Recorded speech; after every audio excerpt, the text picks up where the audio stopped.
First introduced in the Star Wars franchise as a means to sell more toys, General Grievous soon gained a lot of popularity among fans as a deadly villain. He first appeared in the Clone Wars animated shorts before finally appearing in The Revenge of the Sith as a four-armed Jedi hunter with an enhanced cyborg body. His unique combat style and extraordinary physiology made him stand out among the other villains in the franchise. He was a Jedi killer who even led the droid army, and he was also known for his ability to put up a good fight even without the help of force powers. Today we will explore the strange physical features of this deadly military strategist and tell you more about him. Before we go into our explanation, we have a very small request. If you like our content, please support us by subscribing to our channel. This is a small click for you, but for us, it means a lot. Thank you. Let's begin.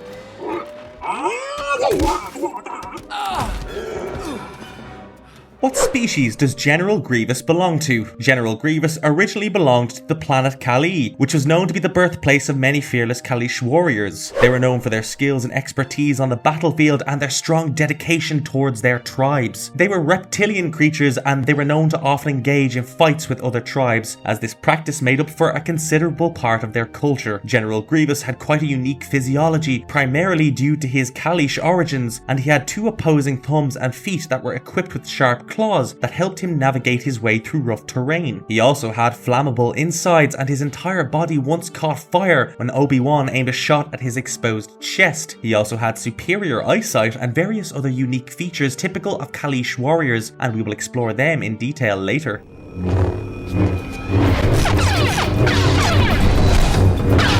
How did General Grievous become a cyborg? Known initially as Kaimain Hai Shilal, General Grievous was born with a regular body on Kali. He was a warlord who often ended up fighting alongside the Kalish warriors in order to get rid of their enemies from the planet Huk. Shilal also ended up having feelings for a fellow warrior named Rondaru Lij Kumar, but she ended up dying on the battlefield. Shilal then decided to go by the name General Grievous, and he also went rogue in his attempts to defeat his opponents. Meanwhile, Grievous's actions caught the eye of the Dark Lord Sith, who then ordered Count Dooku to recruit Grievous to work for them. When the people of Huk launched their attack on Grievous's homeworld, Grievous and his accomplices got into a shuttle to go after them, but Count Dooku had sabotaged this shuttle. The shuttle ended up crashing, and Grievous ended up getting into a fatal accident. He almost lost his life, but Dooku then took him to the Dark Lord Sith, who decided to turn him into a cyborg. In his new form, Grievous's original body was mostly discarded, and only a tiny percentage of his body was then placed into a robot's body. After returning to consciousness, Grievous did not like the idea of existing in a cybernetic body, but Sith offered to help him pay the debts of his people on Kali in exchange for Grievous's loyalty. Grievous agreed to work alongside them and even became a part of the droid army. Count Dooku also taught him to use a lightsaber. It took Grievous some time to get used to his new body, but he eventually gained control over it and was even invited to join the Confederacy of Independent Systems. During the Clone Wars, Grievous was promoted to Supreme Marshal Commander of the droid armies, and he became quite accomplished on his missions and even made a name for himself as a Jedi killer. While he worked alongside the droids, General Grievous considered himself to be a cyborg. He was a sentient being whose brain was fitted into a metallic body, and he was a living being who had only gotten cybernetic enhancements. On the other hand, droids did not have any pre-existing living components, and General Grievous could not be classified as a droid, as he was initially a Kalish warrior with a functioning organic body who had only opted to get a few cybernetic enhancements.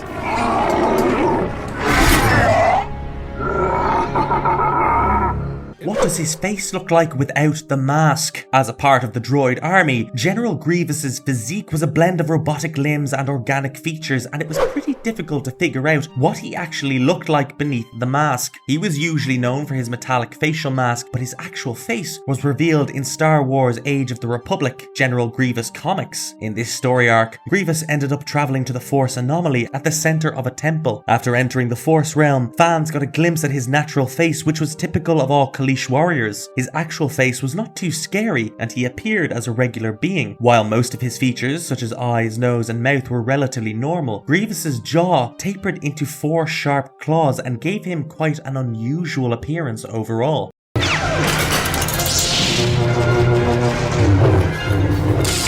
Exploring some of his physical implants and upgrades. General Grievous's body had undergone several cybernetic enhancements in order to shape him into a fierce warrior.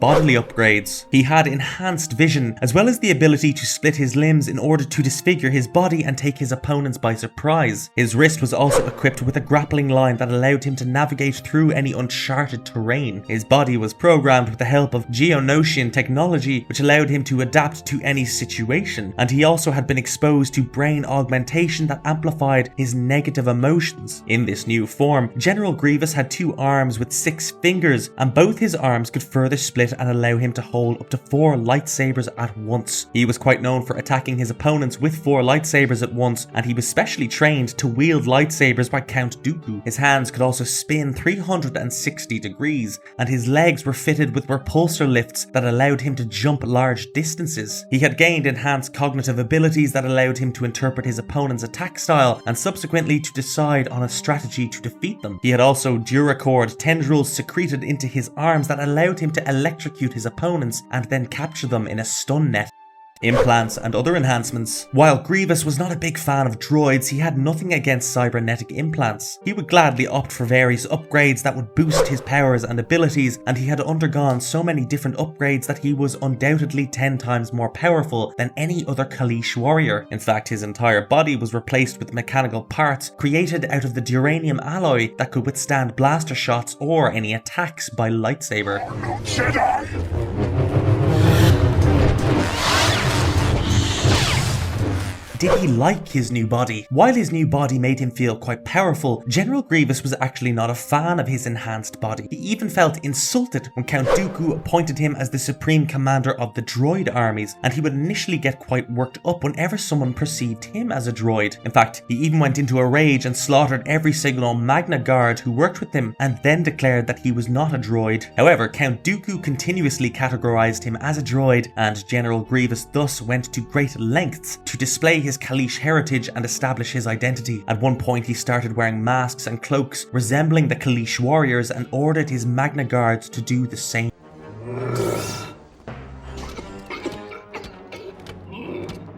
What is the secret behind his signature cough? General Grievous's signature cough was one of his defining features, and this cough even helped him establish the fact that he was a living being who had transformed into a cyborg and not just some droid. General Grievous's cough was originally a result of his fight with Mace Windu, and this story was explored in the novelization of The Revenge of the Sith. When General Grievous and his team attacked Coruscant and tried to take the Chancellor Palpatine hostage, Mace Windu intervened and tried to stop Grievous. The two of them ended up fighting each other, and Windu used the power of the Force to crush General Grievous's chest plate and leave him injured. The attack had a detrimental effect on Grievous and even caused him to develop a cough. George Lucas revealed that he wanted to show the imperfections of cosmetic and cybernetic technology by giving General Grievous a cough that lasted for a lifetime, and Lucas had actually recorded this cough sound on his own. He once came into a studio sick and decided to record his cough to incorporate it into Grievous's character, and this persistent cough then became a signature part of Grievous's character.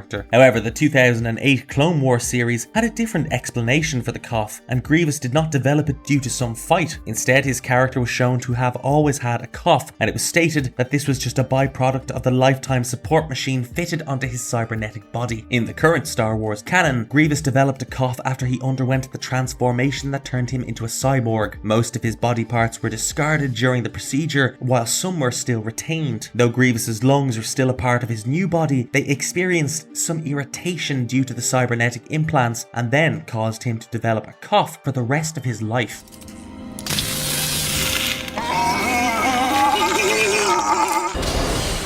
Does General Grievous need nutrition to survive? While General Grievous did not eat food, he required some form of nutrition to sustain his living organs. While he had limited organs, they did need some external support to keep functioning smoothly, and it's suggested that he did require food to keep going. While General Grievous's cybernetic enhanced body proves support for his organs, fans wonder how he actually consumes food, since he can't really get anything past his mask. It's assumed that he consumes nutrients with the help of injections, or that his suit provides his organs with saline solutions or alternate sources of nutrition to keep him going. The Star Wars books did state that he does not require sleep or food to keep going, but it should be considered that General Grievous used to be a living creature, that his organs did need nutrition to survive.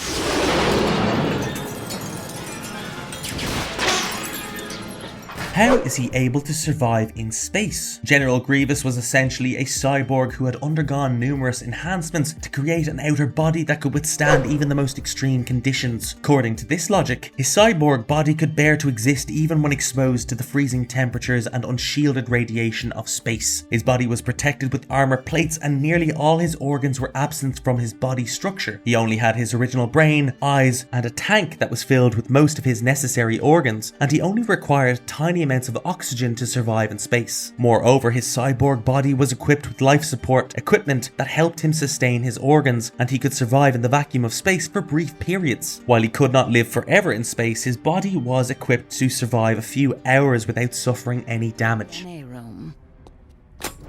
Shall I provide you with a droid escort? Can General Grievous reproduce? While General Grievous underwent a number of enhancements to turn into a cyborg later, he was initially a Kaleesh warrior known as Kaimain Hai Shilal. He even had 10 wives during this period of time, and he fathered a total of 30 children. Without a doubt, we can state that he could reproduce, but it's unknown if he can still father any more children after becoming a cyborg. During his initial years, Shilal fell for another warrior named Rondaru Lij Kumar, and he was pretty distraught after she died on the battlefield. He took the name Grievous and took unusual ways to process his grief. He further lost his mind and decided to take 10 wives and later fathered a whole bunch of children with his partners. He didn't always stay by their side, and he often only stumbled back home when in an injured state after fighting in the wars. His actions eventually caught the eye of the Galactic Republic, who decided to intervene. When Grievous returned to his family, he was forced to watch the scene helplessly as his wives ended up dying of starvation and neglect while the Galactic Republic kidnapped his children.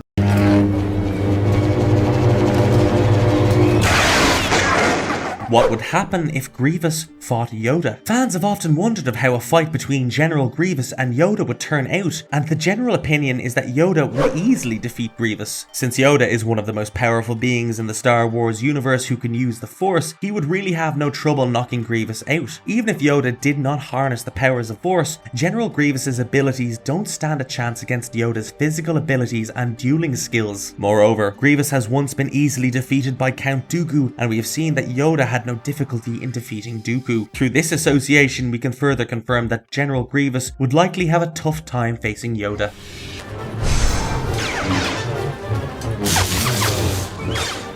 Could he use the Force in combat? General Grievous had many powers and abilities, but his greatest disadvantage was that he was not Force sensitive. He could not depend on the Force to help him in combat, and his body did not have enough midichlorians that were required to be Force sensitive. While most entities in the Star Wars universe need the Force in order to wield their lightsabers, General Grievous was one of the rare entities who wielded a lightsaber even in the absence of the Force. There's a possibility that he might have been Force sensitive before his transformation into a cyborg, but he did not use the Force in any combat at any point, and this is quite an unlikely probability. Since most of his body was replaced with robotic parts in order to keep him going, General Grievous's body was not strong enough to form a meaningful connection with the Force. The Force flows through living beings and cells, and these living cells were hardly present in Grievous's cybernetic body. In the absence of the Force, he was compelled to rely on his dueling skills as well as his other abilities to defeat the Jedi in combat.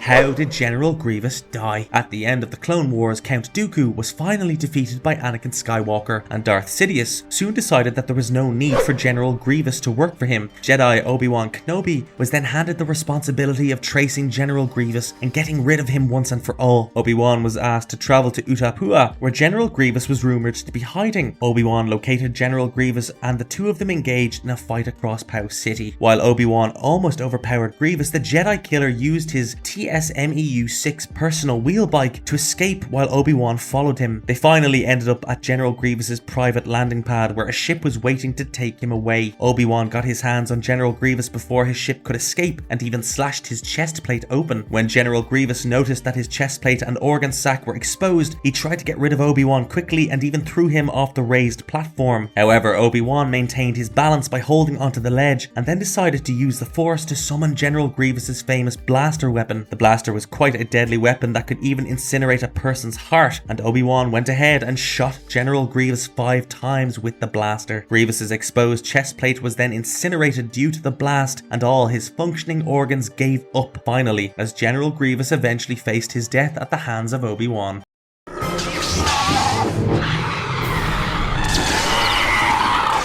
Conclusion. To sum it up, General Grievous was quite an interesting character in the Star Wars franchise, and he had earned a lot of respect among fans due to his incredible powers and skill set. He was one of the few characters who did not have to rely on the Force power to put up a good fight, and his unique physical implants and cyborg body further made him stand out among other villains in the franchise. And if you liked our content, don't forget to leave us a like and subscribe if you haven't done so already. Have a good one and be safe. Thanks everyone.